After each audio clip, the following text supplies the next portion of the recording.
Some artists play the music. Valeria Wardini carries the weight of generations through it. Born in Beirut, underground's pulse, refined in Toronto's evolving soundscape, Valeria doesn't just mix tracks, she weaves storylines. Her sets are cinematic, ancestral, ethereal. She blends melodic techno with echoes of her roots, Middle Eastern textures, hypnotic rhythms, raw emotion, each set becoming a ritual in movement. As the founder of RSN8, she's not only breaking boundaries, she's building new ones, creating space from expression, heritage, and sonic exploration. In this interview, we step into the world behind the sound, the fire that fuels our resilience, the culture behind the cadence, and the journey from intention to impact. She's not just DJing, she's reclaiming space and reminding us that music is a memory waiting to be made. Enjoy this.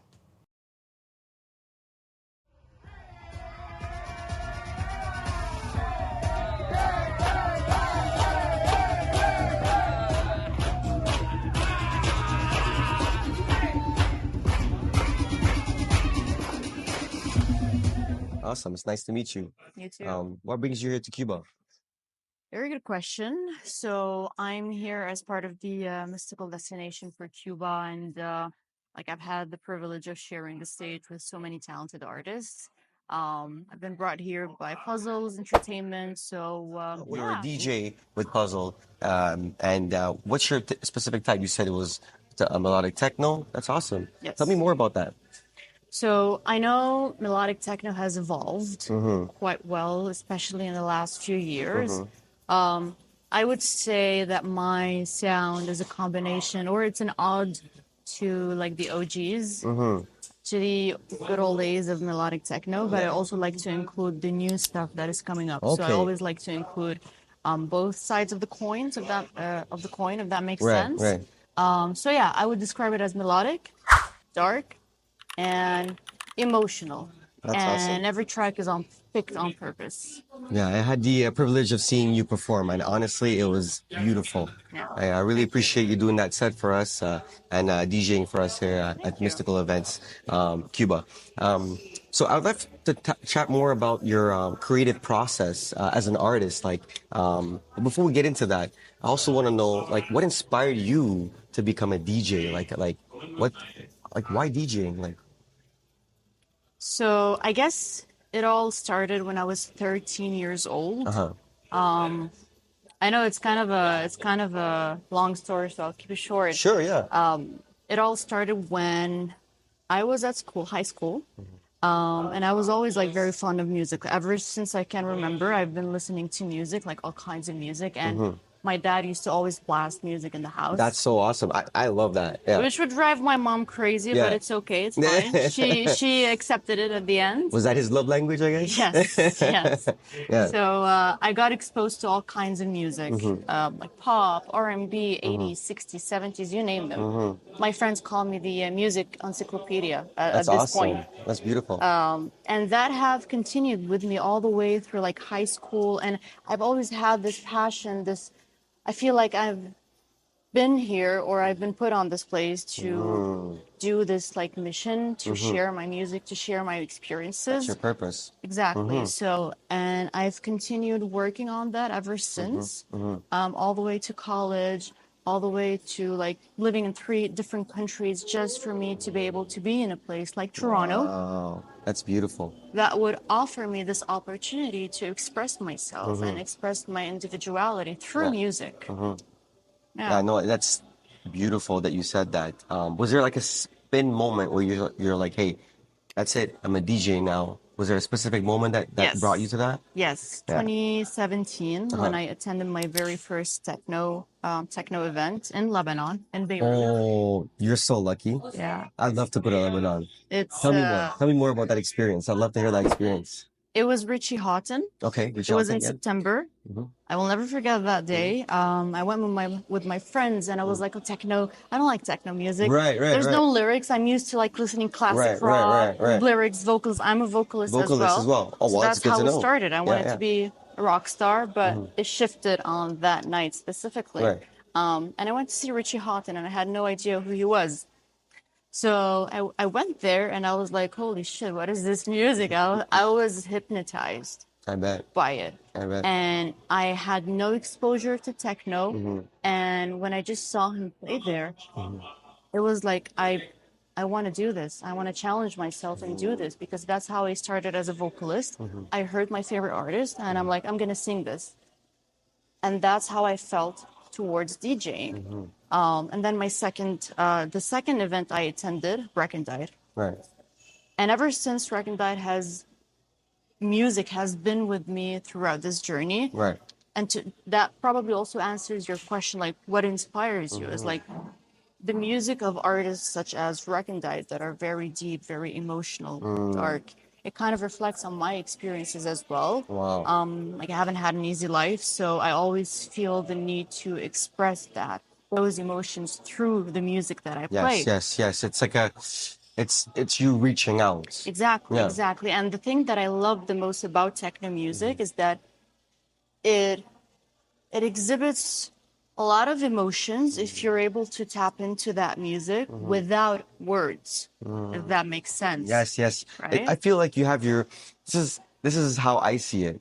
You have your own lyrics that you're putting to it. Yes, And exactly. you're on your own adventure. Exactly. And it just so happens techno it uplifts your spirits or like recreates like energy where you want to go with the sound. I don't know. It's different. Like Yeah. yeah. I think it all comes, I mean, I have to give thanks to my, like my upbringing in a way that I was exposed to such Versatile sound. exactly, yeah, like artists like Madonna or anywhere like some of the classic pop or classic rock, the big bands like Pink Floyd and all of that. Right. There's always a story behind their Of music, the course. storytelling part, Right. and that's what influences me when I DJ, when I pick the songs. It's always a journey. It's what I'm feeling at that moment. And I always envision what the crowd will look like. And I want to share that story with them. And I always get that feedback. They were like, oh, your set was so nice. We felt that it was like a journey. It told us something. And when I hear this, I'm like, oh my God, like someone really does notice it. You know what I mean? So that's why I don't just like, put random tracks or just choose random artists. So I pick them on purpose. So that you can carry us on the journey that you're experiencing while you're playing. Exactly. You're exactly. and we're with you with that, right? Yes. Which is absolutely beautiful. Yeah. So it's awesome. The inspiration is very, very, very like unique. And you're so versatile as well, which is awesome. Thank you. Tell us about your creative process. Like, how does that look like for you? Like, walk me through. Okay. In terms of like DJing? You could do DJing, or we could talk about producing. I believe producing is like a very unique way to show and have your collaboration capabilities shown in the community as well. So yeah, let's do your producing, and we could talk about DJing as well. So it's going to be a very short story about producing because I'm learning how to do music production. And because I have like a very diverse knowledge about music, whether it's from singing vocals, from listening to metal music, pop music, different eras, different genres. And I look up to people like Pink Floyd who pushed the boundaries of music, who created something that wasn't there, Right. who experimented on so many levels. So I feel that I want to reflect that experience onto my music production. And I feel I want to be able to combine different worlds into one, but make them sound coherent. I love that. That is vision right there. Yeah, that's my vision. That's what I want to be able to materialize when I actually do master the art of music production. And it's not easy. It has been, I guess, the biggest challenge for me so far. But if my life or my experiences have taught me something, is that it always works out in the end. So I want to keep on challenging myself to be able to learn that art. Yeah. and be able to express it. Yeah, and it's very important to have mentors as well. Like Yeah, if there's yeah, something that for you're not sure, sure about, for you want to sure. learn, like it's good to just spend the time and the effort in investing in yourself. A Yes, mentor will help you with that as well. exactly. And yeah. Yeah. No, I completely agree. Like I've been like I've had the privilege to meet so many producers on this trip, and I kept listening to their advices and what should I do, and they were very helpful, super sweet, and I really enjoyed these conversations with each one of them. And I've learned a lot, and that's very helpful. And I feel like at this point, I need to be working with someone who will be able to kind of like guide me throughout the way. Right. But I have to say that whatever you do and whoever you work with, what's really important, the essence of it, for you to be able to get there, it comes from within. Because no matter how many advices you listen, no matter how many Yeah. hours you spend with someone, if you have this mental block that you're not like able to do something, you're not gonna get there. Right.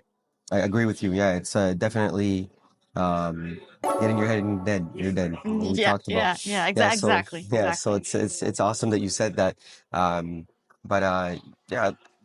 Would you like to talk about your DJing style and how you go Sure, about DJing? sure. That'd be awesome. Yeah. I guess the creative process behind my DJ sets. So what I like to play ideally is to kind of play more melancholic songs or Melancholy. songs that have a dark vibe to it, no matter, like, even if I'm, let's say, playing back to back, where I usually have to meet the other DJ Right. halfway, right? Yeah. So if they're playing Afro House, I would actually play more Middle Eastern techno music. It's kind of an Which is homage. honestly, that is awesome. Yeah. I've Yeah, you get to hear it too. Middle Eastern techno music is unique. Yeah. Yeah, I love that. Yeah. Yes. I like to include that. It feels like it's a good match with Afro house music, but if I'm like creating my own sets, Right. it has to start at a point where it depends on the like set times as well, but usually it starts somewhere very it's high energy, but it's soft at the same time. Yeah. I don't want to like blast people's ears with like very fast music, but Yeah. that's how it starts.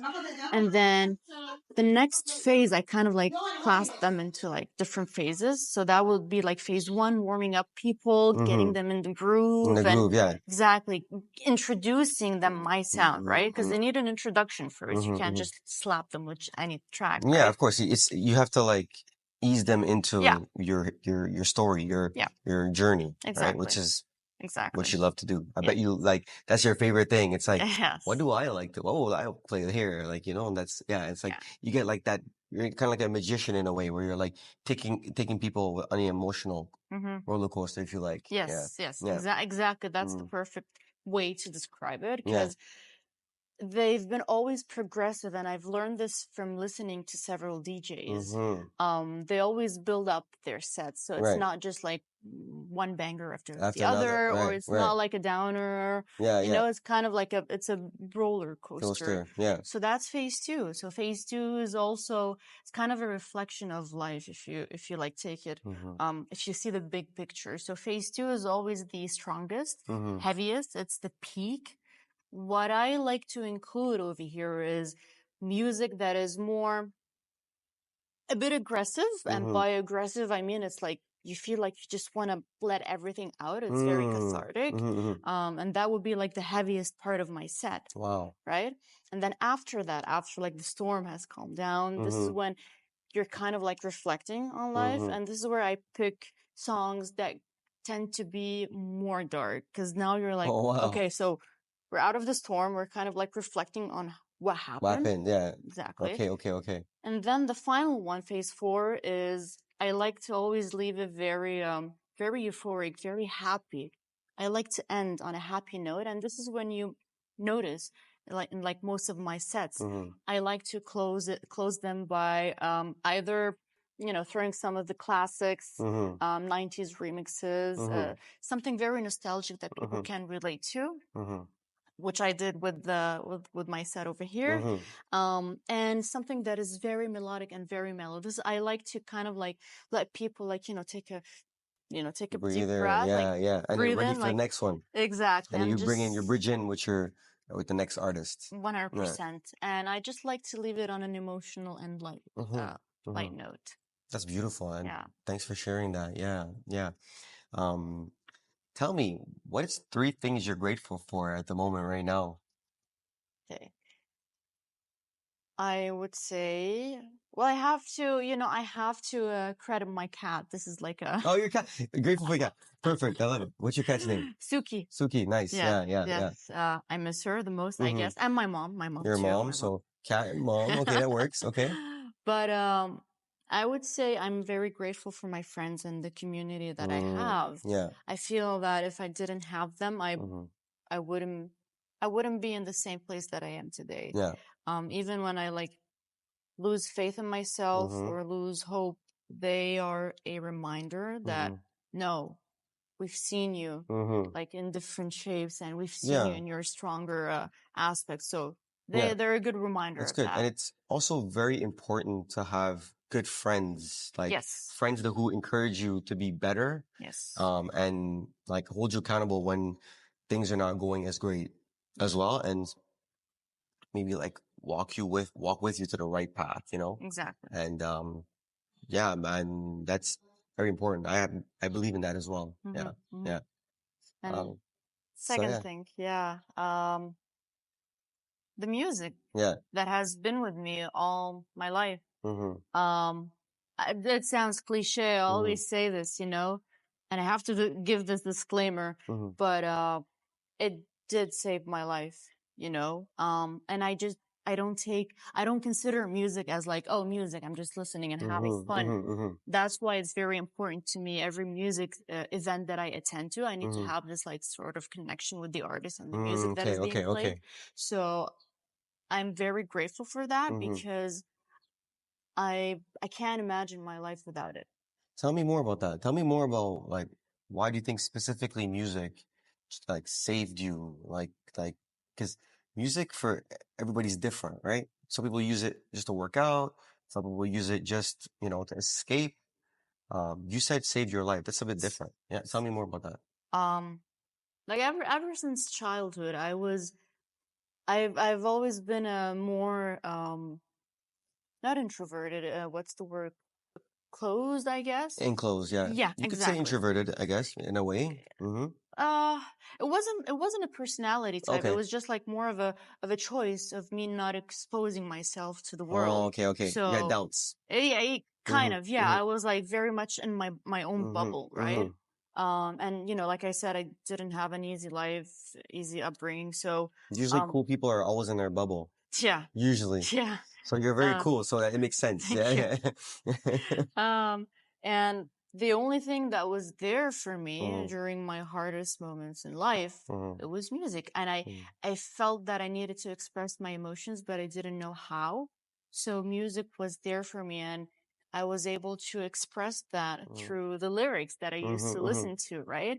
And I always like for example in high school when I would have like a very difficult day, what I would do is we didn't have Google and like phones No, and whatever yeah, like yeah. 15 years ago Yeah, or yeah. like We didn't 20 have years ago. AI and stuff like that as well. Exactly. Yeah. So we didn't have our phones either, right, at school. So what I would do is like I would sit alone in a corner. I would write down the lyrics of like my favorite songs just to kind of like understand the motion of how they created it. And my English was very bad, and now I read them back. So did you write some Arab in the English? No, or no, not? no, no, no. Or French? Was it French? No, No? it was all English. No? All Okay, English. Yeah, and it was a way for me. It was a cathartic way for me to Well, that's kind of beautiful, like, man. express what I was feeling at that Yeah. moment. That's how I relate with music. Right. So yeah, that's how it. And that's beautiful that you shared that with us. Yeah. That's like to be able to talk back about your earliest memory as a kid and say, hey, this is what I used to do. Like I used to write down lyrics of music because I connected with the lyrics. Wow. Yeah. I couldn't do that with techno, obviously, but if I had listened to well, techno now back then, you can do that, but it's your own lyrics. Yes, exactly. Right? That's what Yeah. that's what I'm trying to bring. But I appreciate you coming to our podcast and then my channel as well. And please plug in and tell us your current projects that's happening right now. We'd love to hear that. Sure. So I've been working since 2023 on my own project, which is called Resonate. And I started this project out of the pure inspiration behind the parties that was happening back home, where it all started for me in 2017 in Lebanon. And when I moved countries, I felt like I've always needed to go back to these moments, those memories where everyone was connected, the crowd was one with the music, one with the DJ. Those were memories that I will never forget. And believe it or not, it was the only time where I didn't take any videos. That's how much Yeah, I you're was in the moment. in the moment, right? Yeah. So that I brought this, inspiration and memories with me when I moved to Toronto 3 years ago. And I went to so many parties and I was like, I want people to experience what I experienced. I want to bring that to them Right. because I felt that it was missing. There was a gap. So I created this concept and it became like my own company, Resonate. And of course, my friends encouraged me and helped me all the way. Again, even when I didn't believe in myself, they believed So in tell me, my vision. so is it a Resonate? Tell me more about this Resonate. So Resonate, it's an event management Wow, company you have your own event in manager Toronto. account. Okay, Yeah, cool, yeah. cool. And? I wanted to support the local scene. I wanted to give voices and give a platform to the artists that I went and seen perform, and I believed in their music, and I wanted to share that platform with them and be able to create those events for the audience Okay, to experience this as that's well. crazy. That's awesome. This Resonate, this event that you're having right now, these events, what is it revolved around? Is it something specific, or is there like a specific purpose for this brand? Tell me more about the brand, like where you're trying to maneuver and Sure. go. The mission is to create this experience to be one with the music. So I would say that it's not a slogan, but it's something that I've always said it to myself and which I've shared with a lot of people. It's like you're resonating through music. So when I think back of these memories back in 2017, it resonates with me. So it left that mark after so many years, right? And the purpose is that everyone who attends those parties, whether it's there are local acts, whether they're international acts, I want them to leave having the same experience that I've had. It resonates with them, Yeah. And I was happy to hear the feedback of so many like attendees. They were like, Wow. it really did resonate with us. Resonate. Yeah. That's Yeah. It's going to be for the first time. Resonate presents Dystopia. Dystopia. Yes, Okay. it's a new event series that we're Okay. going to be running from March all the way to September. Okay. It's going to include a line of international artists with local support. So Beautiful. I want to combine best of both worlds. And I want to kind of, be able to work with different people and different collaborators as well. I'm not alone on this project, Right, of course. And I've had the pleasure of working with so many people along the way, and I guess I want to be grateful to them as well because Of course. they've been there to help me. It's a great teamwork. And yeah, it's going to be a dystopian theme. It's going to be post-apocalyptic, after all the AI exposure that we've had. I mean, I like AI, but there's a pros and cons to everything in life, right? So we want to explore the dark side. Yeah, Post-apocalyptic. Yeah.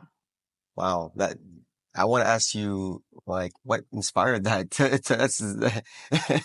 It's everything is just very utopian. Everything is probably, trying to show you the shiny things or good things about life, but you can't really run away from the darkness because what makes you you. It's how you get out of that darkness shapes your identity, right? If you're a fighter, or if you're, if you give up, it's how you react to whatever you're going through, that darkness, and Yeah, what I hear shapes you. Yeah. Yeah. Lots of that. Lots of Yeah, that. And it's beautiful that you're doing that through music. I'm grateful to you for even like considering or even like that vision or making a vision like that for everybody, whoever wants to come to Resonance, of course. But yeah, and, thank you for having Oh, for coming on thank the you. podcast. I really appreciate it. Did you have anything else you wanted to chat about, or? Um, no, but I guess I kind of like always reflect on myself, my experiences, Mm-hmm. and I always like tell myself that Mm-hmm. like I wish I can go back in time and just like tell my, younger self like Mm-hmm. keep on going, keep Yeah. on believing because if you really tap into this power within you, Mm-hmm. you'll be able to do wonders, honestly. So, And you have the power. yeah. Yeah. Got the power. Oh, all right. Thank you. Thank you so much. What you heard wasn't just sound, it was survival, it was heritage, healing, and high frequency truth. Valeria Wardini reminds us that the decks are more than just equipment, they're instruments of identity. And when you spin with soul, you don't just move crowds, you move consciousness. From Beirut to Toronto, from quiet resilience to high volume power, she's built something real, a platform, a pulse, a presence. So if her story stirs something inside of you, don't silence it. Let it play out, let it evolve, let it guide you towards your own rhythm. This is Homme de Renaissance, where the beat meets the becoming. Until next time.